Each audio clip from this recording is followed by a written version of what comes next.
My name's Father David Wilton. I've been with the Fathers of Mercy for 35 years.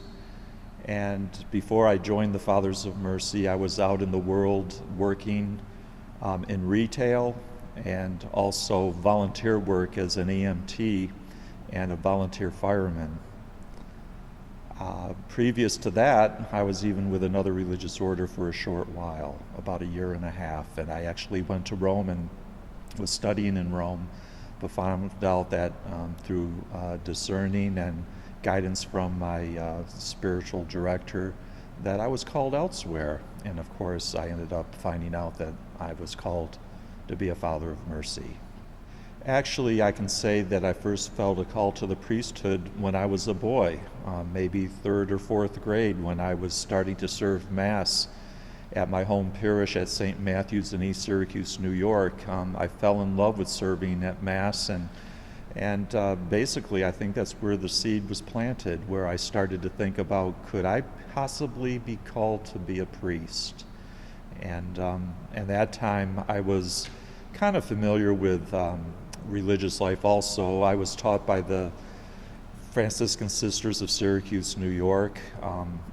One of their early superiors was St. Mary Ann Cope, who worked with St. Damien in Hawaii. So I was introduced to Franciscan spirituality, and I also went to a school in ninth grade at one of the last parish high schools in Syracuse, New York, which was run by the Franciscan friars, the conventual Franciscan friars.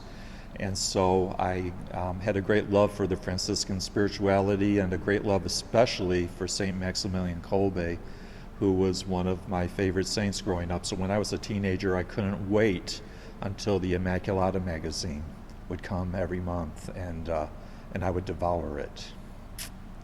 Yes. When you learned about the Fathers of Mercy, what attracted you the most to the Fathers of Mercy? It's a long story with the Fathers of Mercy because I knew absolutely nothing about them, and I was living in upstate New York, working.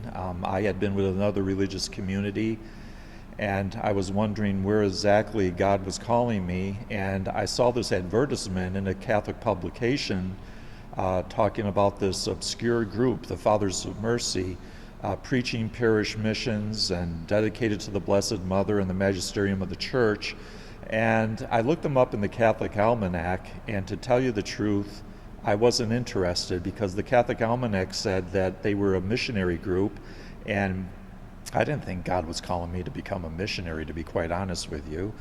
And but I said, something told me, this was before the days of computers and the internet, and something told me to send a letter to the Fathers of Mercy to check them out anyway. And I was living with my parents at the time, and when one day when I had gotten home from work, I was sitting at the kitchen table opening up my mail when I saw that there was a letter from Father John O'Brien, the Superior General of the Fathers of Mercy, and my mom was washing dishes at the sink, and after I read the letter, I looked up at my mom and I said, "This is where I'm supposed to be." I knew it, even though I wasn't even going to write to them. What attracted me most about the Fathers of Mercy was the fact that I was a country boy, lived in a small town called Natural Bridge, New York, population 300, and it looked attractive that the Fathers of Mercy were working in rural and neglected areas, bringing Christ to these people. But also, it was interesting to see that they preached parish missions, which is a form basically of a retreat, a parish retreat. And I thought, that's interesting too. I just had this urge to bring people to Christ, people who had fallen away. What I love the most about my religious priesthood, right now I'm in administration, and that part of it I really don't love. But anyway, to be quite honest, but what I love is to be able to hear confessions, to bring people back to Christ, that God could use me, is really beyond my wildest dreams. And of course, to offer the holy sacrifice of the Mass. Those are the two major things. I remember hearing a confession out on the West Coast. I was preaching a parish mission in a very large parish, And I was very ill that night. I was running a fever of about 102, 103, whatever.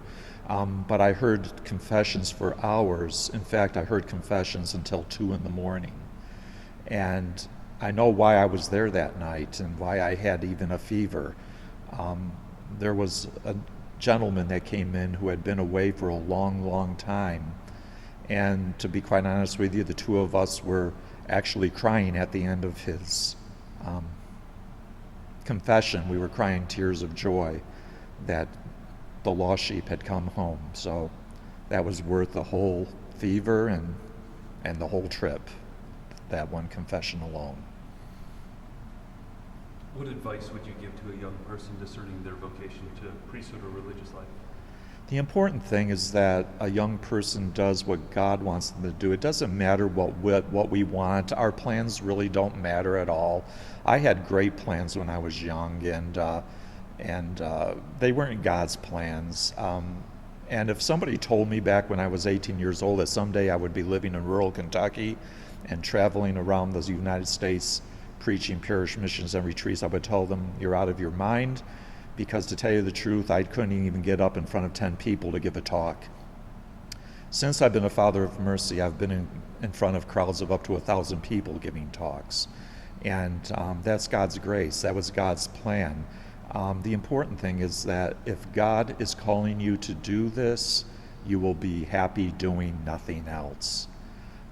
That's the bottom line. If you're not called to this, you'll be miserable. And of course, our priests who work in formation will help you make that discernment on whether you're called or not. But if you're called to religious life, nothing else will make you happy. That's the bottom line.